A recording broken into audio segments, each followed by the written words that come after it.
In Chicago, where business partnerships rise and fall with the market, Marcus Brennan and David Chen were supposed to be the exception. For 20 years, they had been more than partners. They were brothers by choice. They met in 2003 at a logistics conference, two mid-level employees complaining about incompetent bosses and clumsy freight systems. 2 years later, they signed a lease on a tiny office near the South Loop, bought second-hand desks, and launched Brennan-Chen Logistics. Marcus, 45, was the face of the company. Tall, charismatic, and relentless, he handled sales, client relations, and operations. David, also 45, was the numbers man, quiet, methodical, and meticulous with spreadsheets. He oversaw the books, payroll, vendor contracts, and tax filings. Their skills complemented each other perfectly. They shared profits 50-50 and prided themselves on having built something from nothing. By 2025, their company occupied an entire floor in a downtown high-rise, with glass-walled conference rooms, a view of the Chicago River, and a staff of 40 people. They managed multi-million-dollar freight contracts across the Midwest. Homicide rates in Chicago were finally dropping that year, but the city was still rough on people who crossed the wrong line. Marcus never imagined that one day he would be the one crossing it. They celebrated milestones together. First major client, first million in revenue, the year they cleared 7 figures in profit. They witnessed each other's lives, weddings, births, funerals. When Marcus's marriage fell apart, David was the one who showed up at his apartment at midnight with whiskey and silence. When David's teenage son was diagnosed with leukemia, Marcus covered 3 months of payroll alone while David lived in hospitals. That kind of history creates a dangerous kind of trust. Dangerous because it makes you stop looking. It makes you ignore small inconsistencies because you believe you already know who the other person is. On a cold night in late October 2025, Chicago police would enter the company's Southwest Side warehouse and find David Chen lying on the concrete, skull crushed, blood pooling beneath his head. A length of steel pipe lay nearby. Marcus stood 10 feet away, hands covered in blood, staring at nothing. When officers ordered him to the ground, he complied without a word. The question that would haunt investigators, employees, and both families was simple. How did 20 years of brotherhood end with one man beating the other to death in a dark warehouse? Before the truth behind that night unfolds, subscribe and stay to the end. This story shows how betrayal in business rarely starts with violence, but it almost always ends with someone losing everything. The first crack in Brennan-Chen's foundation appeared not as a dramatic crisis, but as a minor cash flow issue. In early 2023, Marcus noticed that their operating account balance seemed lower than it should be. Payments from key clients had posted. Payroll had cleared. But the cushion they normally kept was thinner. When he mentioned it, David had an answer ready. Vendors had raised rates. Fuel surcharges were up. A late payment from a major client had forced them to dip into reserves. In logistics, margins are tight and cash flow stress is normal. Marcus accepted the explanation. What he didn't know was that David's personal life had been quietly collapsing. His son's cancer treatment, even with insurance, had left him with enormous debt. He'd taken out second mortgages, maxed credit cards, and tapped into personal savings. When those dried up, he turned to the one place he thought he could borrow from and pay back later. The company. Because David controlled the books, the theft began seamlessly. He created fake vendor invoices for consulting and temporary storage. The company paid these vendors, shell entities with P.O. boxes controlled by David. The amounts were small at first, $5,000 to $10,000 at a time. In a business moving millions per year, those transfers were invisible. When nothing bad happened, he grew bolder.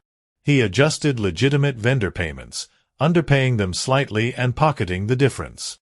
He manipulated financial reports, inflating expenses in some categories while quietly siphoning off cash. On paper, the company remained profitable. In reality, a slow bleed had begun. By mid-2024, David was diverting over $30,000 a month. He told himself it was temporary, that once his son stabilized and business picked up, he would make things right.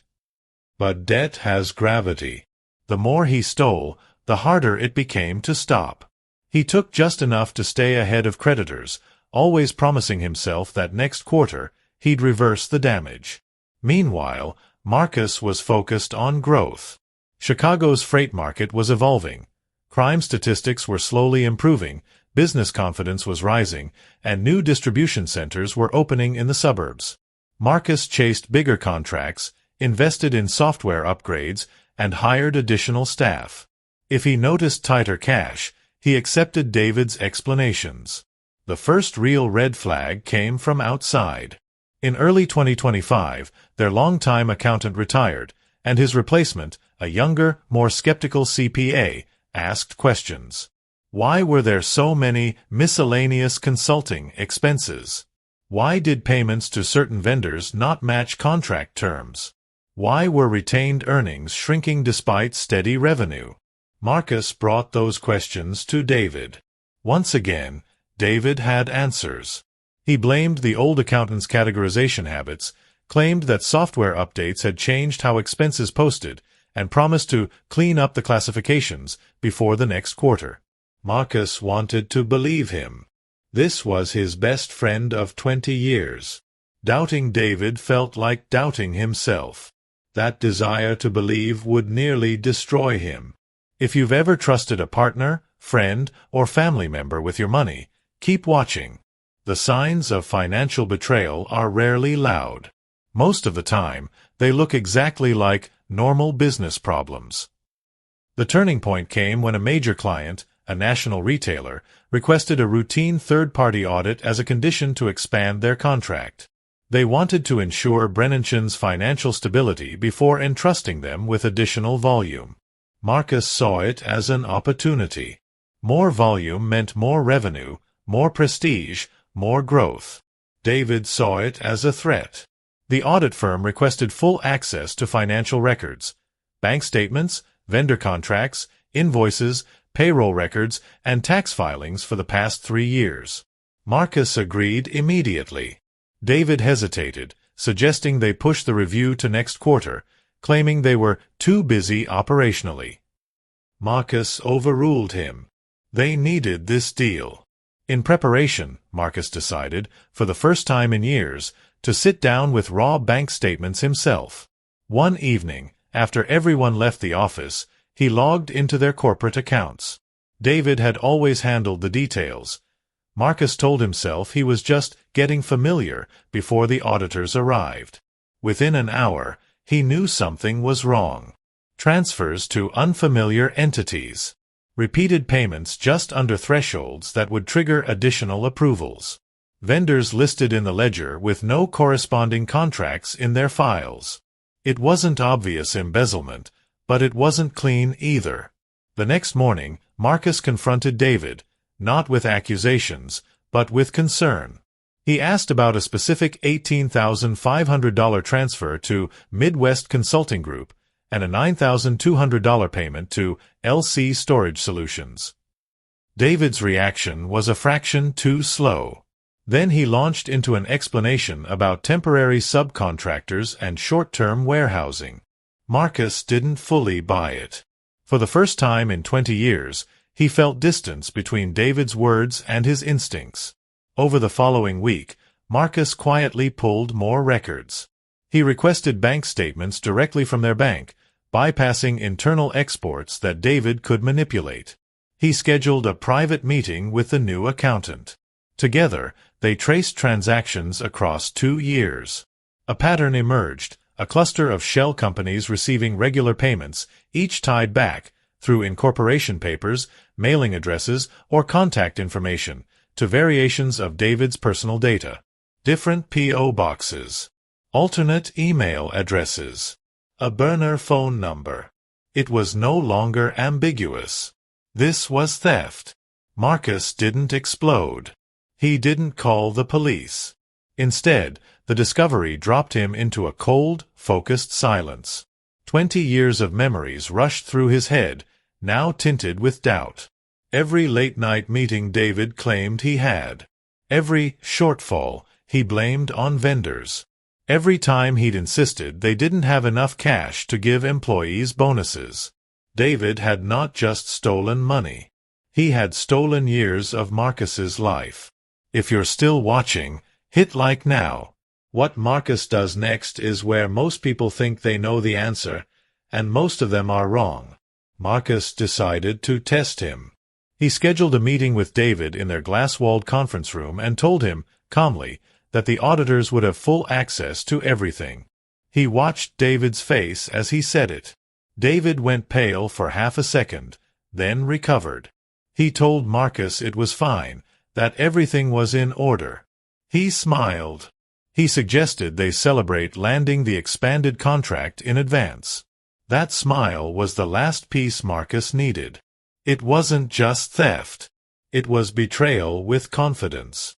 David was willing to stand in front of him and lie, knowing that if the audit moved forward, the truth would surface. That night, Marcus didn't sleep. By dawn, a decision had formed, irrational, irreversible, and, to him, inevitable. On October 28, 2025, Marcus sent David a text. Need to check something at the Southwest warehouse tonight. Meet me there at 9? It's about the audit. David replied, Sure. See you then. The Southwest warehouse was their first major asset, an old brick building near an industrial corridor on the edge of the city. Most operations had shifted to newer facilities, but this one still stored overflow inventory and archived records. By 9 p.m., the area was mostly deserted. A few trucks rumbled along distant roads. Streetlights cast long shadows across cracked pavement. Marcus arrived first. He unlocked the side door, turned on minimal lighting, and walked the echoing aisles alone. The building smelled like dust, oil, and cardboard. He made his way to the basement level, where old file cabinets and retired equipment were stored. That is where he waited. When David arrived, he called out Marcus's name. His voice bounced off concrete. Marcus answered evenly, telling him he was downstairs. David descended, footsteps echoing on the metal stairs. In the dim light of the basement, surrounded by decades of company history in boxes and binders, Marcus confronted him. He laid out everything he knew: the shell companies, the falsified invoices, the diverted funds. He quoted transaction dates, amounts, and account numbers. There was no room for misunderstanding. David tried, briefly, to deny. Then he stopped. He confessed, but not in the way Marcus needed. He framed it as borrowing. Said he'd planned to pay it back. Blamed medical bills, stress, and desperation. Claimed Marcus wouldn't understand what it was like to watch a child nearly die. Marcus listened. He knew about suffering. He had watched his own life unravel during divorce. But he had never stolen from the one person who trusted him most. When Marcus demanded to know the total, David hesitated, then admitted it. Over $900,000 across 3 years. Nearly $1 million. Something in Marcus fractured. From here, no cameras recorded what happened. No employees witnessed it. Only blood spatter analysis and Marcus's own incomplete statements would later suggest the sequence. What is clear is this: there was a steel pipe on the floor near an old pallet jack. At some point in that argument, whether in a moment of rage or after a long, bitter silence, Marcus picked it up. David might have raised his hands. He might have tried to leave. He might have said one last thing that pushed Marcus past the edge. Whatever the exact trigger, Marcus swung. The first blow struck David in the side of the head. He collapsed. The second landed as he tried to push himself up. The third and fourth left no room for recovery. When it was over, Marcus stood in the semi-darkness, chest heaving, pipe in hand, staring at the body of the man he had once called brother. He dropped the pipe. He did not run. He took out his phone and dialed 911. "This is Marcus Brennan," he said. "I just killed my business partner. He stole from our company. He's dead. I'm at our Southwest warehouse. I'll be here when you arrive." The case against Marcus Brennan moved quickly through Cook County's criminal justice system. In a city where homicide rates had been dropping but still captured intense public attention, a successful businessman beating his best friend to death in a warehouse became front-page news. Prosecutors had what they rarely get: a voluntary confession, physical evidence connecting Marcus to the crime scene, and a clear financial motive documented across hundreds of pages of forensic accounting reports. They charged him with first-degree murder, arguing that Marcus had lured David to an isolated location with intent to kill. The defense team, expensive corporate attorneys Marcus could barely afford after the company's collapse, did not claim innocence. They could not. Marcus had called 911 himself and admitted what he had done. Instead, they built a strategy around context. Years of betrayal, massive embezzlement, and a psychological breaking point that turned a law-abiding entrepreneur into a killer in one irreversible moment. The trial began in late spring of 2026, 7 months after David's death. The prosecution opened with crime scene photos projected onto courtroom screens. David's body on the concrete floor, blood pooled beneath his head, the steel pipe lying nearby. Jurors visibly reacted. The medical examiner testified that David had sustained multiple blunt force injuries to the skull, consistent with repeated strikes from a heavy cylindrical object. Death had not been instant. David had likely been conscious for several seconds after the first blow. Then came the forensic accountants. Over 3 days, they meticulously detailed how David had stolen nearly $900,000 from Brennanchen Logistics across 3 years. They presented shell companies with P.O. boxes registered under variations of David's name. They showed fake invoices for consulting services that were never performed. They traced wire transfers from the company's operating account into David's personal accounts, which he then used to pay medical bills, mortgage debt, and credit card balances. The defense used this same evidence to paint Marcus as a victim. They called employees who described Marcus as fair, hard-working, and intensely loyal to the people he trusted. They called the accountant who had first raised concerns about the company's finances. They brought in a psychologist who testified about the trauma of discovering long-term betrayal by someone considered family. But the prosecution had a devastating rebuttal. Marcus had options. He could have filed a police report. He could have pursued civil litigation. He could have frozen David out of the company and let the justice system handle it. Instead, he texted David to meet him at a deserted warehouse at night and killed him with a metal pipe. The 911 call was played in court. Marcus's voice, calm and emotionless, echoed through the room. "This is Marcus Brennan. I just killed my business partner. He stole from our company. He's dead. I'm at our Southwest warehouse. I'll be here when you arrive." Several jurors looked away. Marcus took the stand against his lawyer's advice. He was composed, articulate, and brutally honest. He described discovering the embezzlement, feeling humiliated that he had been blind to it for so long, and realizing that everything he had built with David had been a lie. When asked why he did not call the police instead of confronting David alone, Marcus said, "Because I needed to hear him admit it. I needed to look him in the eye and know if he felt anything, regret, guilt, shame. Anything." The prosecutor asked, "And when he admitted it, what did you feel?" Marcus paused. "Nothing. Just cold. Like something inside me had turned off. And then you picked up the pipe." "Yes." "And you hit him." "Yes." "Multiple times." "Yes." "Do you regret killing David Chen?" Marcus looked directly at the jury. "I regret that it came to that. I regret trusting him. I regret not seeing what he was doing. But in that moment, standing in that warehouse, I didn't see another way to make it right." It was the worst possible answer legally, even if it was honest. The jury deliberated for 9 hours. When they returned, The verdict was guilty of second-degree murder. They accepted that Marcus had not planned the killing days or weeks in advance, but they found that he had intentionally caused David's death during a confrontation he had orchestrated. The judge sentenced Marcus to 22 years in the Illinois Department of Corrections. At 45 years old, Marcus would be in his late 60s before he could walk free, if he survived that long.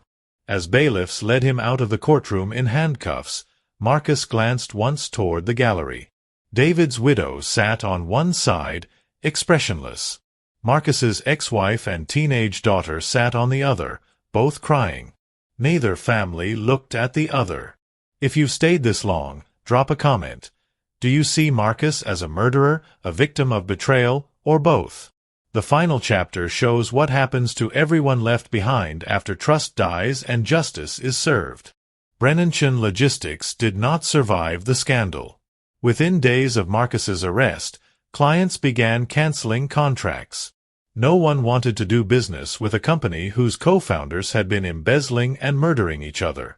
Employees scrambled to update resumes and network for new jobs. Vendors demanded immediate payment for outstanding invoices, fearing they would never see their money once bankruptcy proceedings began. By the time Marcus was sentenced in 2026, the company had ceased operations. The downtown office was emptied, the lease terminated. The warehouse where David died was sold to another logistics firm. The new owners repainted the walls, replaced the lighting, and reorganized the space. But employees whispered. Stories like that cling to places. The company's remaining assets were liquidated to pay creditors, vendors, and employee severance. There was nothing left for Marcus or David's families. The $900,000 David had stolen was gone, spent on medical bills, debt payments, and everyday expenses that left no recoverable trail. David's widow, Jessica, filed a wrongful death civil suit against Marcus and the company's estate. She argued that whatever David had done, he did not deserve to be beaten to death in a warehouse. The suit sought damages for loss of income, emotional suffering, and her children's loss of their father. She received a modest settlement from the company's insurance policy. Far less than she had hoped for, but enough to avoid foreclosure on their home. Jessica eventually moved out of Chicago with their 2 children. She changed her last name back to her maiden name and tried to rebuild away from the shadow of what her husband had done and what had been done to him. Marcus's family fractured in different ways. His ex-wife refused to let their teenage daughter visit him in prison for the first year, believing that seeing her father behind bars would be too traumatic. When they finally met in the visiting room at Stateville Correctional Center, the girl's first question cut deeper than any sentence. "Why didn't you just leave?" Marcus had no good answer. Over time, his daughter's visits became less frequent. She graduated high school, started college, and slowly built a life that did not revolve around explaining why her father was in prison. She loved him, but she also resented him for choosing violence over the legal system. In Chicago's criminal justice data, David Chen became one of the city's homicide victims for 2025, a year when overall violent crime continued its downward trend but where each individual death still left families shattered. Marcus became inmate number 2026-04371 in the Illinois correction system, his story occasionally resurfacing in business ethics seminars and true crime podcasts. The case became a teaching tool. Forensic accountants used it in professional development courses to illustrate what happens when one partner has unchecked control over finances. They emphasized simple safeguards, dual signatures on large transfers, regular third-party audits, direct access to raw bank statements. Basic protections that, if they had been in place, might have exposed the embezzlement before it metastasized, or before anyone died. Business schools at Northwestern and the University of Chicago used the Brennan-Chen case in ethics classes. Students debated whether Marcus's actions could ever be justified, whether David's theft constituted provocation, and what responsibility Marcus had to choose legal recourse over violence. There were no easy answers. The most haunting part of the case is not the crime itself. It is how long the warning signs were ignored. For 3 years, Money bled out of the company while two best friends maintained the illusion that everything was fine. One out of greed and desperation. The other out of trust and willful blindness. Trust built Brennanchen Logistics. Trust destroyed it. Years later, when business owners in Chicago tell the story of Marcus and David, it serves as a grim reminder. Friendship is not a substitute for accountability. Love is not a replacement for oversight. And betrayal, no matter how deep, never justifies murder, even when the law might understand why it happened. The warehouse still stands on Chicago's southwest side. Trucks come and go. Inventory moves through. And somewhere in the concrete, beneath layers of paint and new flooring, the memory of what happened there remains, a cautionary tale about what happens when trust breaks and rage fills the space where friendship used to be. If this story made you rethink how you trust people in business or in life, share this video. Betrayal rarely looks dangerous until it's too late, and violence is never the answer, even when the pain feels unbearable. Subscribe for more real-world crime stories that show how small failures in accountability can lead to catastrophic endings. Thanks for watching.